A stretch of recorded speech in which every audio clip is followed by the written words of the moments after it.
working to connect a region of over 600 cultural bridges between our lands.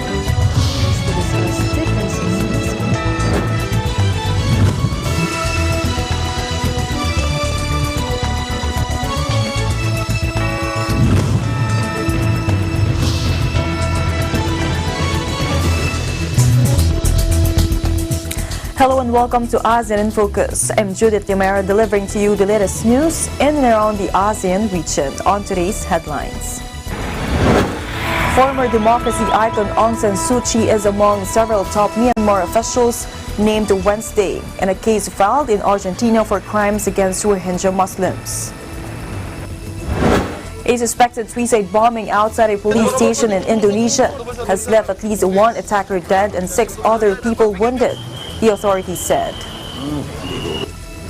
And the Metropolitan Manila Development Authority, or MMDA, on Wednesday cautioned motorists of heavy traffic and routes affected by the opening ceremony of the 30th Southeast Asian Games, or SEA Games, on November 30 and a tri-run on Thursday.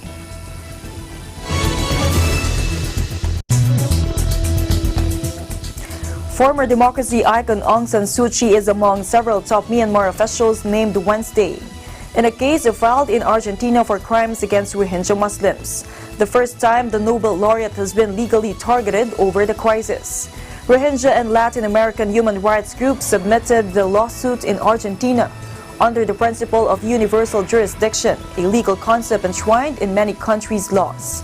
The premise is that some acts, including war crimes and crimes against humanity, are so horrific they are not specific to one nation and can be tried anywhere.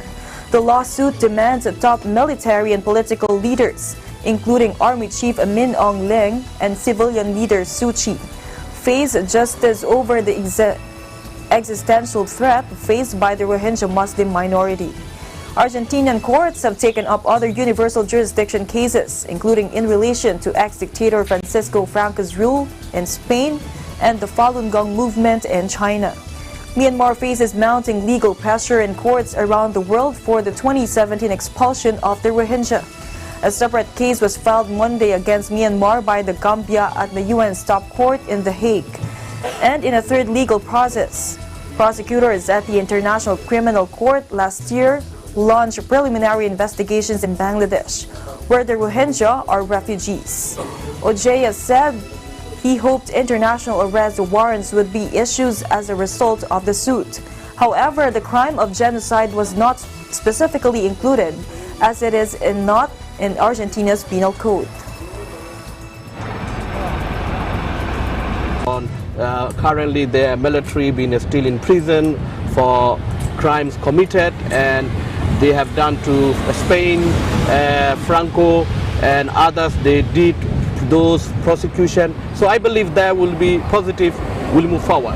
Bueno, esta mañana el señor Tung King, que es el presidente de una organización rohingya que tiene sede en Londres, realizó una denuncia basada en la jurisdicción universal por el genocidio cometido en Myanmar contra los rohingyas. Y es una oportunidad única para que el genocidio cometido contra los rohingyas sea por lo menos juzgado en una corte, algo que no es posible que los rohingyas obtengan en Myanmar y tampoco a nivel internacional. Así que de esta manera ellos están buscando justicia y verdad para la causa de los rohingyas.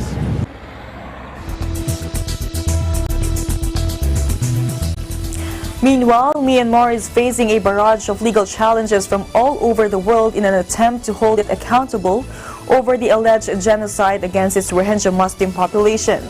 West African nation, the Gambia, this week launched a case at the UN Stop Court, while rights groups have filed a separate lawsuit in Argentina. Meanwhile, investigations at the International Criminal Court, or the ICC, in The Hague continue into the 2017 military crackdown that forced some 740,000 Rohingya to flee into Bangladesh. UN investigators last year branded the bloody expulsion a genocide and called for the prosecution of top generals, including the powerful army chief. They also accused civilian leader and one-time democracy icon Aung San Suu Kyi and her government of complicity in the atrocities. In other news, a suspected suicide bombing outside a police station in Indonesia has left at least one attacker dead and 6 other people wounded, the authorities said. The explosion happened around 8:45 a.m. local time at the compound in Medan on Sumatra Island during morning roll call. A national police spokesman said they suspect this is a suicide bombing with one attacker killed. He said at least 6 people were wounded, including 4 officers and 2 civilians, but that their injuries were not severe. The motive for the attack was not immediately known.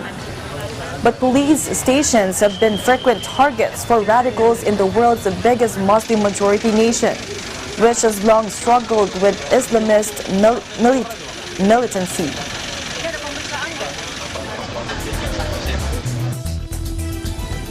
As mass actions in Hong Kong continue, the Department of Labor and Employment or DOLE on Wednesday urged overseas Filipino workers or OFWs anew to stay away from areas where protests are held. DOLE Secretary Sylvester Bello III said, follow the advisory to avoid joining protest actions. Do not wear white or black clothes and stay at home after work. Bello issued the advisory as violence is imminent from pro-democracy protests in the Special Administrative Region. For months, anti-government protests have rocked Hong Kong. Police authorities have described the situation as being on the brink of a total breakdown. Bello said that there is no advisory yet from the Department of Foreign Affairs or the Philippine Overseas Labor Office in Hong Kong to impose a deployment ban. Government data shows that there are some 180,000 OFWs in Hong Kong. Majority of them are working as household service workers. Protests started in June against plans to allow extradition to mainland China.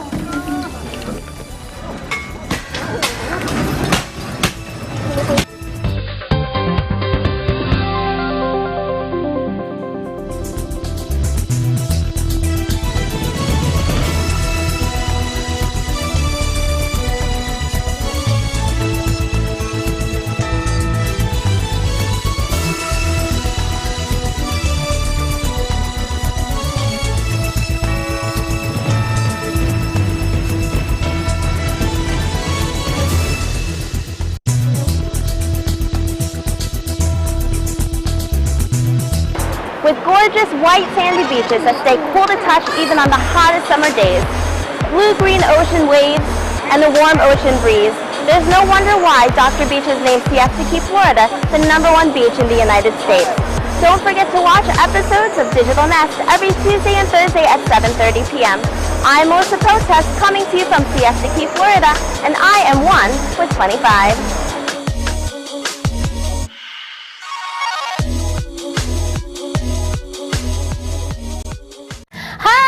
I am Teacher Sally, and this is Kid Kwento, one of Net25 Kids' online shows. Kid Kwento is now on TV. You can watch us every Monday, Wednesday, and Friday at 4 to 4:30 p.m. Also watch Anong Sa Inyo with Ate DJ every Tuesdays and Thursdays at 4 to 4:30 p.m. Sa Kid Kwento, ang aming motto ay, let's all read to succeed! Hooray! Kita-kita tayo ha! Bye-bye!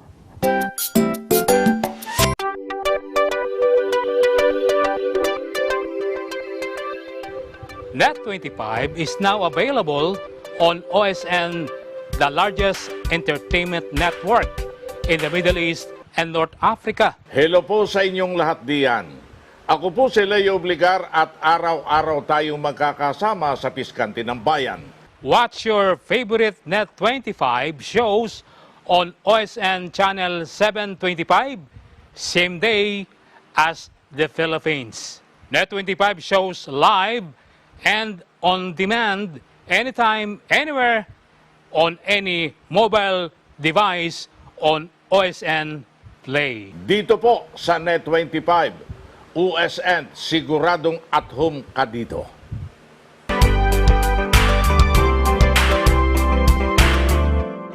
Landmarks, Linggo, alas 6 hanggang alas 7 ng gabi.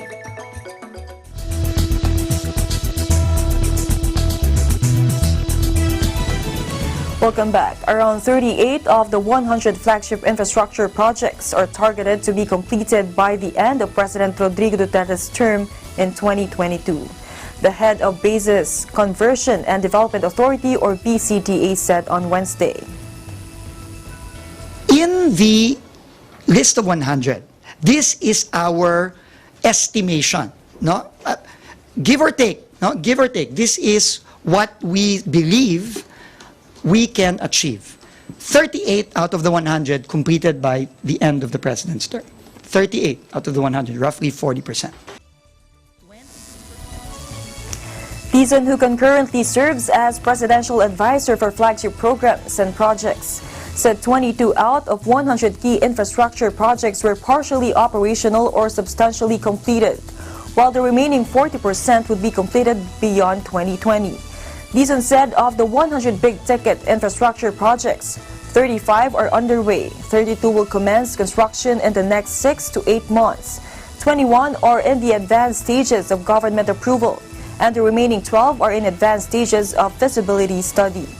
Dizon said roughly 4.3 trillion pesos, or half of the 9 trillion pesos that will be earmarked for the infrastructure program, will be spent for the implementation of the flagship projects.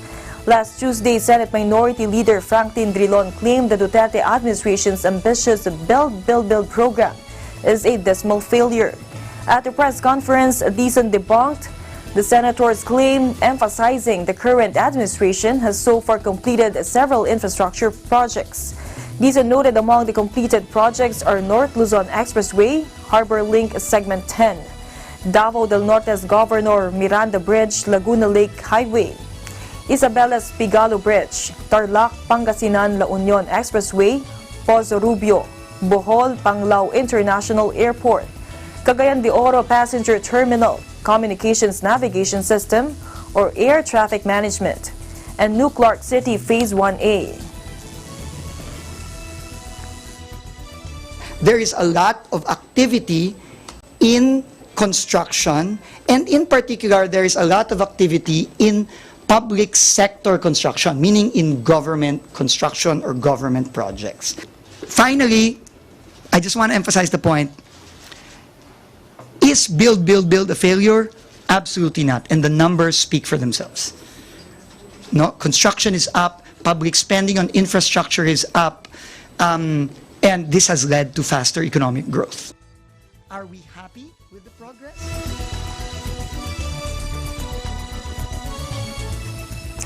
Meanwhile, the National Disaster Risk Reduction and Management Council, or the NDRRMC, and Hungarian Water Technology Corporation, or the HWTC, on Wednesday signed a strategic cooperation agreement in a bid to beef up provision of safe and clean water in calamity-hit areas. And the RRMC Executive Director Ricardo Halat, HWTC Chief Executive Office Adrian Kez, and Hungarian Ambassador to the Philippines Dr. Joseph Benz signed the agreement. This formally forged the partnership of two entities in the implementing the project titled Delivery of a Mobile Water Treatment Compact Unit to supply drinking water to the population during emergency situations and natural disasters in the Philippines. The equipment will be shipped in February 2020 and is expected to be commissioned by April. In an interview, Halad said acquisition of the Mobile Water Treatment Compact Unit will help address water supply concerns during times of calamities or disasters in the Philippines. Need more really this kind of equipment that the Hungarian Water Technologies Corporation can provide to us. Especially the kind of equipment that can even process seawater into potable drink or potable water. So after the installation and after the treatment starts, we can also actually pack water or bottle water, and we can hand it out to the population right at the disaster spot. Spokesperson Mark Cashin-Timbal also said the agency welcomes the generosity of the HWTC and Hungary for the partnership and the water treatment technology being shared with the Philippines. He added this will boost their ability to respond to the needs of calamity-affected communities in terms of the provision of potable water. Meanwhile, Myanmar has declared Rakhine State, associated by many worldwide with the military's 2017 crackdown on Rohingya Muslims, open for business. But as China bids to transform the strategically key region into a shipping and industrial hub, locals fear being left behind in the gold rush. Watch this.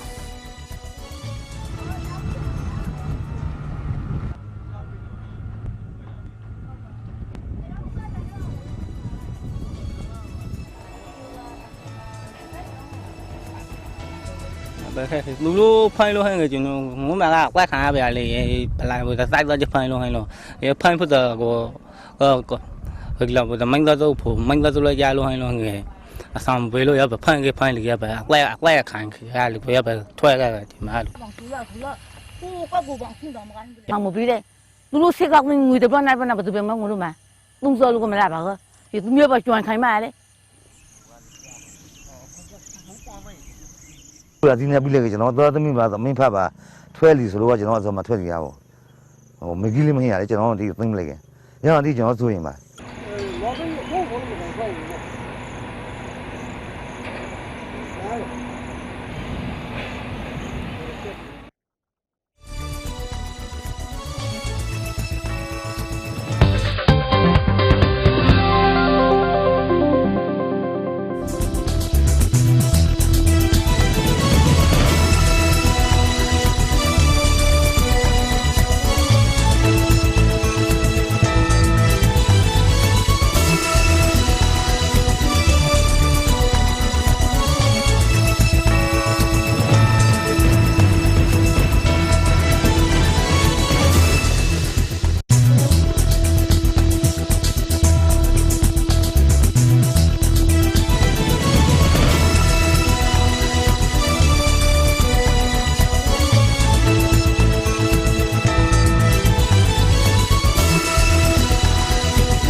Soccer, the world's favorite sport. And it's no wonder. Spectacular goals. And plenty of emotion.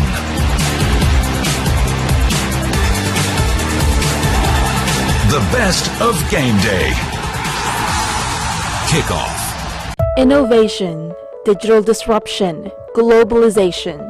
Startups, micro, small and medium enterprises, as well as large corporations, all face interesting challenges in the market today. Peek into the world of exciting opportunities and partnerships to drive growth with the latest business news and information. We are open for business. Join the conversations to create a more vibrant environment for entrepreneurship. Catch Open for Business every Saturday from 5 to 6 p.m. Open for Business, from vision to action. On November 23, we are opening our doors to you for the ultimate EBC experience. Enjoy performances from your favorite OPM artists and meet our talented reporters, hosts, and DJs too. Experience hosting, reporting, camera handling, and more in our interactive booths. Visit exhibits of various products, innovative business solutions, and even job openings featured in our trade fair. For small and medium enterprises, learn tips and tricks at the Business Forum on entrepreneurship and technology. Also avail of fast and hassle-free services from our government agency partners such as the PSA, SSS, Pag-ibig, PhilHealth, and more. Admission is free, so bring the whole family, learn, dine, and experience the EBC Open House.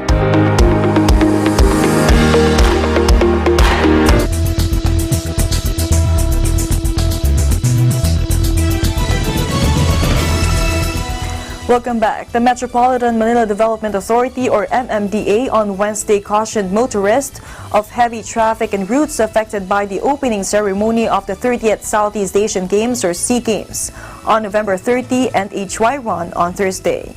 In a message sent to reporters, MMDA spokesperson Assistant Secretary Celine Pialago said the dry run or traffic simulation aims to practice the movement of SEA Games athletes, visitors and other representatives in Metro Manila, and would occur from 1 p.m. to 4 p.m.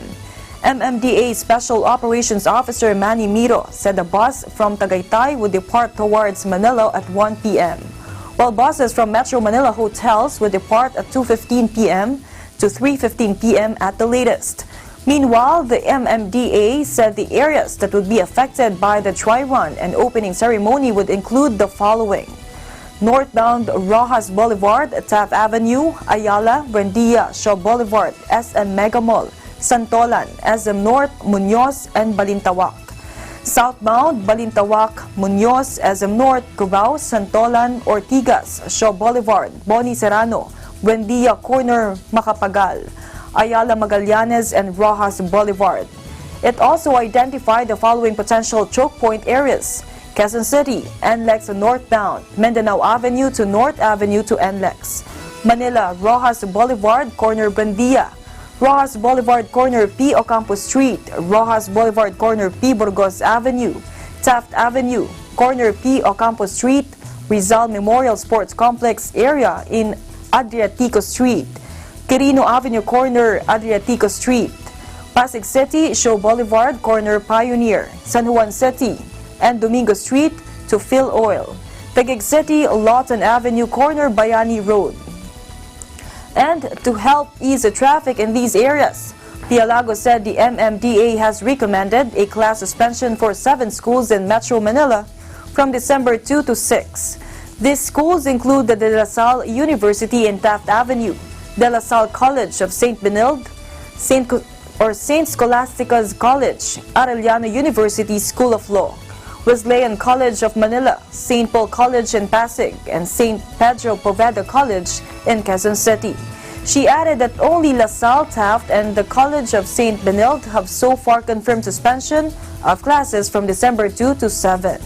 Pialago earlier announced the schedule of SEA Games events prior to the opening ceremony. Several elimination games would begin on Friday, while rehearsals for the opening ceremony will be held at the Philippine Arena on November 26th.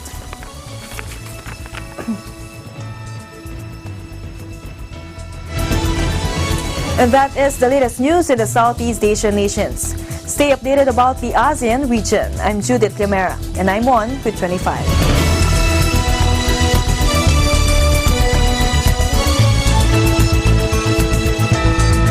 Guerrero.